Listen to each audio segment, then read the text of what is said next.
Hello, it's Cryptolyze. I hope you are well on this Thursday, December 7, 2023. We're meeting today to talk BTC, to talk crypto. On the news, we still have a lot of things to cover, and then we will come back to the prices, in particular BTC, which is in the process of lateralizing. Think about whether or not now is the time to invest in altcoins. We're answering all that now.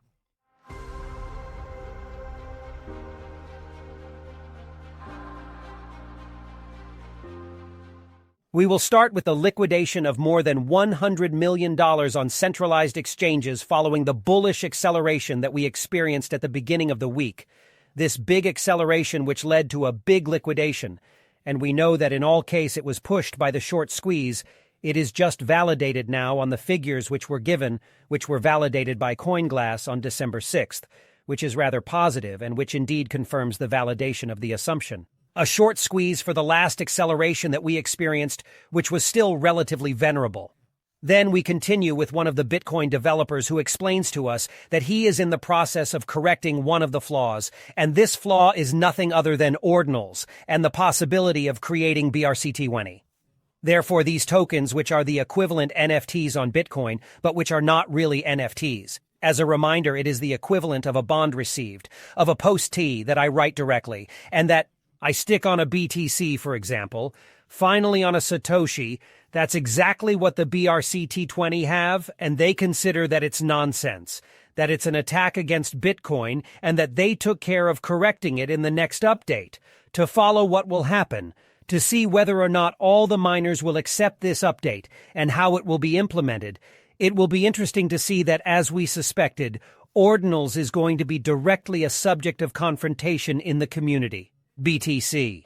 We continue in the news with something that is quite extraordinary. JP Morgan, who made an intervention yesterday to explain that we are asking the government quite simply to stop cryptos because they only serve crime and that it does not serve any purpose. Nothing else overall. So what's really interesting is that JP Morgan, as a reminder, in total has received fines for more than $39 billion for illegal actions, and that JP Morgan next to it uses the JP Morgan coin to facilitate its transactions. And next to it he explains that its one and only use, therefore in crypto, is to facilitate crime. He goes even further. He says if he were the government, he would actually simply end all cryptos. What is interesting is that there he defines crypto and blockchain. He makes this separation. What is very interesting is that JP Morgan uses blockchain, therefore technology, to be able to facilitate its transactions, and next to it, it defines that everything which is other than a bank, which uses blockchain technology, therefore implying cryptos, well, it should not exist because it is a set of scams. And it is true that they have been known and recognized for a set of activities which are not excessively legal, and what I like is that the $35 billion is just the part which has been validated. Understand that, for example, JP Morgan was very close to Madoff and completely closed his eyes. So that's what's really interesting, is to see the typology of communication that we have, and why we find ourselves with this typology of communication at the moment when we are really working on an upward acceleration, at the moment where we are preparing for the arrival of spot ETFs on BTC. And it is really important to see the type of communication we have from JP Morgan, even if we already know from the start that it has never been for the crypto, even if JP Morgan behind the bank, the institution, develops tools on the blockchain. So it's interesting to see this duality between the two. Tell me what you think in the comments, the difference between crypto and blockchain, because it's very important to me. We continue with a piece of news behind which reassures our friend JP Morgan a little.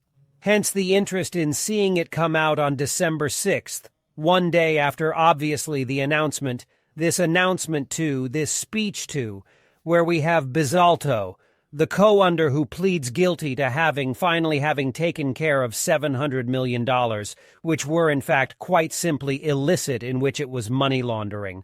Crimes, quite simply. And finally they explained that he knew about it, but he turned a blind eye because he was in Singapore and he didn't think he was going to get caught in the U.S. But then he went to Miami and then he got arrested all simply, and therefore necessarily there. Currently, $700 million, that's still a lot. Once again, the fact that it falls at this time, following this question, following the fact that we are trying to pass an anti-crypto law at the end of the year, it is still relatively strong.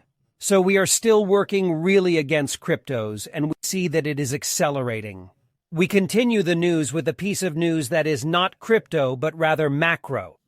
The meeting between Putin and the Saudi prince, which is really important, particularly on OPEC, in which we know that we will certainly have an impact. For what? Because when we look at oil here, we have fallen sharply again. We went below the $70 mark, so that means, as I explained to you, the more time we spend below the $80 mark, the more we move towards the 65, the more the producing countries will have to take action to be able to raise the price. Okay, it can't stay that low, or at least they don't want it to stay that low, so that they can continue to produce and maintain their reserves while still allowing them to keep their financial windfall. So it's imperative to keep prices above 70 and generally above 80. So I think we will have a set of announcements. Seeing the meeting between the two makes me say that we should have a set of announcements, or in any case, we are trying to put pressure on oil to increase whether there is an announcement or not. Just the fact of having a meeting and having discussions around that makes that at a given moment, we will have pressure which will be exerted at the level of prices and speculators who will precisely try to play the rebound at the same time. Technically, we are in a rebound zone, so we are perhaps not completely yet. I think that we can go lower. We can go and tickle the 66, or even here the lowest, which was 63.71 in this range zone. Therefore, the bottom of the range to then structure a rise and go for a little higher. In any case, what is positive is that inflation at the end of this year is going to be really positive.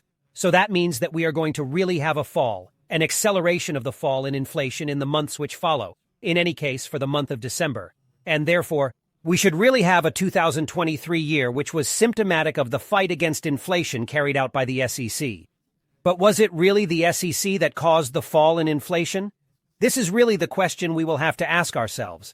In any case, what is certain is that we are asking ourselves a question about the SPF 500, in which we have the work of the resistance which is underway. We see that we have a really complicated week. However, we have good figures. In reality, we don't have any catastrophic figures. We have the PMIs, which are rather positive. Here we have the creation of agricultural jobs, which is slightly down, but in this case, which remains okay. We have crude oil stocks, which are rather consistent compared to what we are used to, and in any case, we are in the U.S. reloading zone, so that means that we are in the process of filling strategic stocks. And I think we are waiting strongly for Friday the 8th of December, in which we will still have a lot of information on unemployment, which will really be looked at on the possibility, whether or not there will be a recession. Before talking about crypto, I remind you that you have the training which is available, which is free, in which you have more than 60 hours of content through an educational path to learn trading, to learn blockchain, to learn technical analysis, to learn crypto, to learn investment through video content, guides, and multiple choice questions to validate each step of this educational path and training, all available for free. Thanks to our partners. I put the link in the description and in the comments, and we attack the crypto part with BTC, in which we are still in this phase of bullish acceleration. We are going to come back to the forward price, but I would just like to take a little break here because I am starting to see a shift which is relatively important in terms of the information which falls. And what is interesting is that following this last acceleration, really this double acceleration of this week, from the start of the week, we are starting to have people who consider that we are going to retrace strongly. And what is interesting is that in the speech, systematically, it will simply be, we have progressed a lot, that's it, we have progressed enough, we must retrace our steps. And in fact, the problem with this speech is that it makes no sense, because we define that there is too much acceleration, that we have gone too high, and that we don't go higher than that. And in fact, when we have this bias, it implies that from the moment we accelerate sufficiently, we can no longer accelerate. Something which is totally false, all right? Understand that when we are in a period of bullish flow like that, or even more bearish, there is no limit. The only limit is the trigger and speculation, all right? Please note that the movement that was made here is a speculative movement based on rumors of validation of ETFs, BTC, and as long as we do not have the validation of these ETFs, the movement of the flow for me will always continue, and there is no limit. There is no overzone. Why not go get the 75 without any problem if we continue to fuel this rumor? Understand that there is no key moment to say that we are going to turn around without there being the determining moment which led to the movement of the flow which ends. That doesn't mean that we can't have lateralization. That's something else again. But understand that there is no limit. If we want, we can very well look as we have in mind the cut of 52, or we can very well look here. We have a gap which is between 62,000 and here 60,000, okay? So there is an imbalance which is rather classic, therefore a bullish gap in which we would look for this zone. Why not? These are elements that are completely understandable. It is not because we have an RSI that is overbought that we cannot continue to have a price that is growing. Understand that there is no limit and that it is not precisely because we consider that at a given moment we will have a retracement, which is in any case the hypothesis that I have, and that I defend for some time, that we must consider that we have already gone too high and that we must retrace our steps. No, that means that we are currently in a speculative bullish movement. We are following the price as long as we have no sign of a reversal. And that's really important. We follow the course as long as there is no sign of a turnaround. Each time, the course will continue to accelerate X times, but will only reverse once. Understand that you actually have much better luck following the course because it can continue its trend infinitely. It is rarely infinite, but in any case, perhaps 10-15 times in forms of lateralization, while it will only turn around once and only once. And so that means that you have a much higher probability of success by going with the flow than by going against the flow. And precisely the idea is always to be in trend as much as possible, so as to be able to benefit from these acceleration movements which are specific to BTC. When we see accelerations as we have seen there, and when we look at the number of weeks of acceleration that we have in a row, it is rather positive and therefore we cannot face that. We accompany this course. Well, concretely, in the short term, what is interesting is following the last acceleration on Tuesday. We have a lateralization phase, acceleration phase on Tuesday. We know that it is a big short squeeze which was carried out. We saw the data that was given, and in which we have a form of lateralization in which we set up a range with like bullish acceleration, retracement, and then we range, and we decide. There, what will be important to see is that we have two poles which are given. First, second, which is rather classic, which are the two liquidity zones. For me, I think that we risk finding ourselves in the same typology of fatherhood there, in which we have a lateralization here. On a rupture of 44,750 on the CME, with potentially a small retest on a small time frame, we could have a very big acceleration which would be identical to the rupture that we experienced here. Therefore, big acceleration go for the following targets, and which could be, for example, for the 48,000 quite quickly.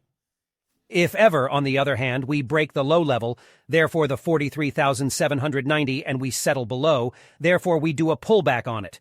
Most certainly we will go and rework the order block which is here, even for me the gap in the 40,000 degree. So there we really have the statutory zone. I think that the trend is still maintained. We are still in a purely speculative trend, and what is positive for BTC is what allows these movements to really carry over, above all.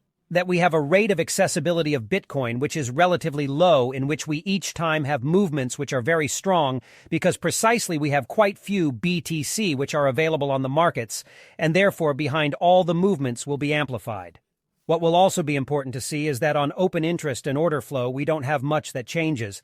We are still in a statutory part, where we see that we have the order flow, which is rather correct, coherent, in which we always have top traders who are in position, not too much shift since the bullish acceleration.